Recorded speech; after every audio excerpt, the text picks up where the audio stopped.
नमस्कार। शेयर बाजार में एक नए मौके की तलाश है, तो चलिए आज बात करते हैं जीएसपी क्रॉप साइंस के आने वाले आईपीओ की।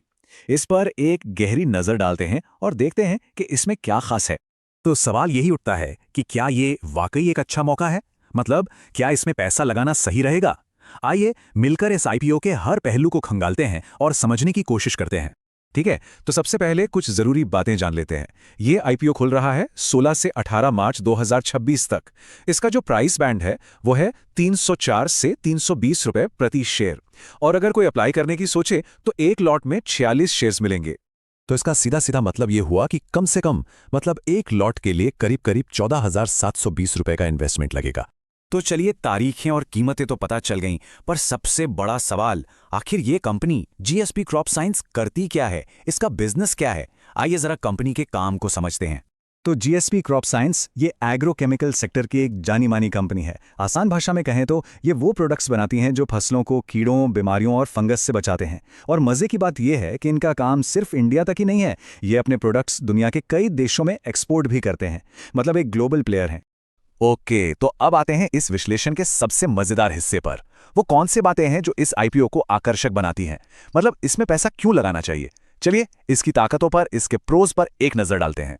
देखिए, कंपनी की सबसे बड़ी ताकत है एग्रीकल्चर सेक्टर में इसकी मजबूत पकड़। ये कोई नई कंपनी नहीं है, सालों से बाजार में है, और इसका नतीजा किसानों के बीच एक भरोसेमंद नाम बन चुका है। दूसरी अच्छी बात है इसका ग्लोबल बिजनेस। मतलब ये सिर्फ भारत के भरोसे नहीं बैठे हैं, कंपनी अपने प्रोडक्ट्स कई अलग अलग देशों में बेचती है।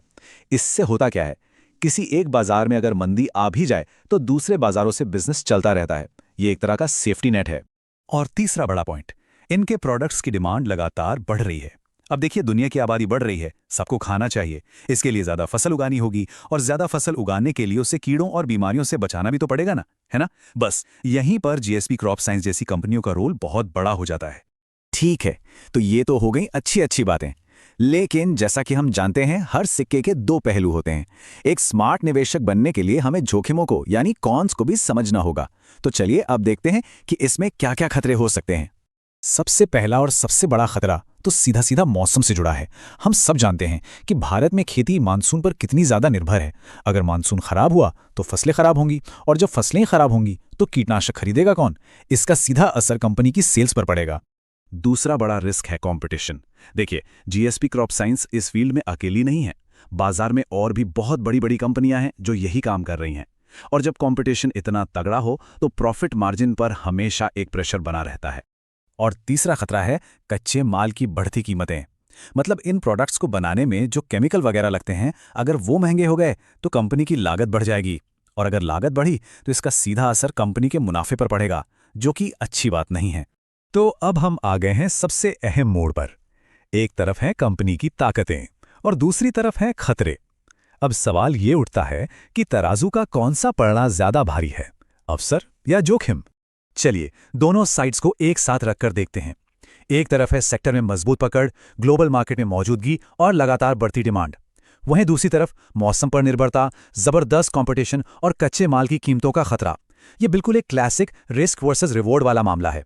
तो कुल मिलाकर असली सवाल बस एक ही है, क्या कंपनी की जो ताकतें हैं, जैसे उसका मजबूत ब्रांड और ग्लोबल पहुंच, वो इस सेक्टर के खतरों जैसे खराब मौसम और तगड़े कंपटीशन से निपटने के लिए काफी हैं? हर किसी को अपने लिए इसी सवाल का जवाब खोजना होगा। तो इस पूरे विश्लेषण के बाद अब फैसला करने की बारी है, जीएसपी क्रॉप साइंस आईपीओ में अप्लाई किया जाए या इसे जाने दिया जाए। यह फैसला हर निवेशक के अपने रिस्क लेने की क्षमता और निवेश के लक्ष्यों पर निर्भर करेगा। इसलिए अपनी रिसर्च करना और सोच समझकर फैसला